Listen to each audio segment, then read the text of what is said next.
माना एक अवतल पृष्ठ XY के मुख्य अक्ष पर एक वस्तु O स्थित है। उसे एक प्रकाश किरण अवतल पृष्ठ पर आपतित होता है। अपवर्तन के नियमानुसार दूसरे माध्यम में विचलित हो जाती है तथा विचलित हो जाती है तथा उसी समय प्रकाश किरण पीछे की ओर मुड़कर अपना प्रतिबिंब आई पर बनाती है।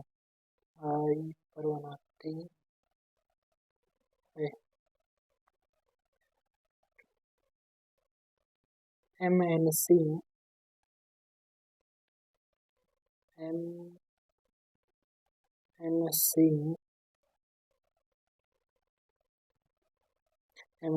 एक अवलन खींचा बिंदु I पर बिंदु O पर अल्फा कोण, I पर बीटा तथा C पर गामा कोण आपतित बिंदु C पर गामा कोण बनता है।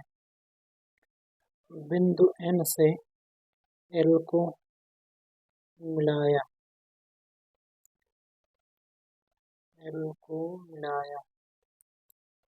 जिसकी ऊंचाई h है तथा माध्यम के अपवर्तनांक N1 और N2 है और सापेक्ष अपवर्तनांक N बराबर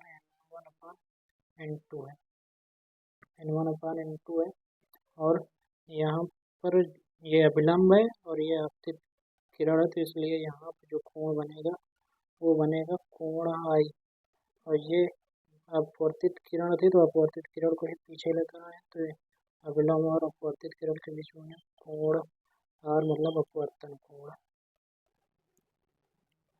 त्रिभुज के बहिष्कोण प्रमेय से बहिष्कोण प्रमेय क्या होता है कि देखो बहिष्कोण प्रमेय क्या होता है कि जो बाहर बना कोण है ये अंतः सम्मुख कोणों के योग के बराबर होगा।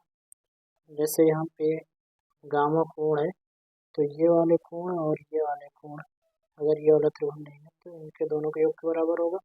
तो ये वाला जब त्रिभुज लेंगे तो ये गामा कोण ये कोण I और अल्फा के योग के बराबर होगा। तो जैसे त्रिभुज INC में देखो ये वाला कोण जो होगा ये और ये दोनों कोणों के योग के बराबर होगा। तो गामा बराबर बीटा प्लस R, तो R बराबर निकालेंगे गामा माइनस बीटा, समीकरण फर्स्ट मान लें। त्रिभुज ONC में ये जो गामा कोण है ये I और अल्फा के योग के बराबर होगा। तो गामा बराबर अल्फा प्लस I बराबर हो जाएगा गामा माइनस अल्फा। अब स्नेल के नियम से sin I/sin R बराबर N। पृष्ठ का व्यास बहुत सूक्ष्म होने के कारण sin I जो हो जाएगा I के बराबर और sin R जो होगा R के बराबर हो जाएगा।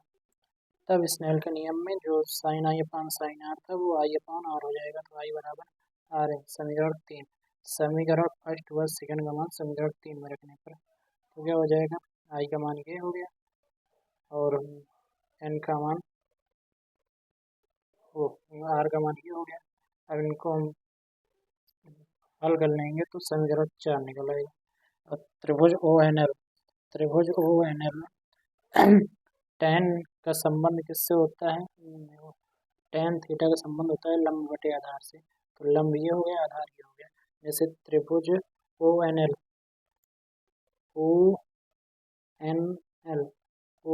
में क्या हो जाएगा कि tan अल्फा यहाँ पे थीटा कोण बन रहा है तो tan अल्फा इसके सामने ये लंब और आधार ये, तो tan अल्फा बराबर हो जाएगा लंब है H और आधार है -u, तो tan अल्फा बराबर हो जाएगा H/u। अब पृष्ठ का व्यास अत्यंत सूक्ष्म है तो tan अल्फा बराबर अल्फा हो जाएगा। तो अल्फा बराबर हो जाएगा -H/u और INL इसमें क्या हो जाएगा tan बीटा क्या होगा ये लंब है और ये आधार है। आधार का मतलब आधार -v, क्योंकि ये जो व्यास है ये यहाँ पे L पे आ चुका है तो यहाँ से लंबाई सभी ली जाएंगी। तो क्या हो जाएगा कि H/- का v, तो इसी तरह बीटा बराबर निकल आएगा एच अपान वी। तो त्रिभुज, अगला त्रिभुज C N L, C N L में, सी एन एल में क्या हो जाएगा, एच अपान आर, क्योंकि एल से दूरी ली जाएगी इसकी, तो आर हो जाएगा। तो गामा बराबर हो जाएगा माइनस एच अपान आर। तो इस समीकरण 5, 6 का मान समीकरण 4 कहाँ है, तो ये इसी में रख देंगे हम। अब उसमें रखने पर माइनस एच हम कॉमन ले लेंगे, और माइनस एच कॉमन लेने पर इधर भी हम मान रख चुके हैं, और मान रखने पर एच से क्या हो जाएगा, कट जाएगा। तो one n upon v minus one upon u बराबर बचेगा क्या, n minus one upon r. अब एन बराबर होता है n two upon n one, तो n two upon n one v minus one upon u n two upon n one, क्योंकि यहाँ पे जो एन है वो n two upon n one हो जाएगा। अब इनको हम बराबर कर लें एन वन से भाग देकर, तो n one upon n one बाहर आ जाएगा, तो n two upon v minus n one upon u बराबर की हो जाएगा, एन वन से एन वन कट जाएगा, तो आ जाएगा n two minus n one बराबर n two minus n one.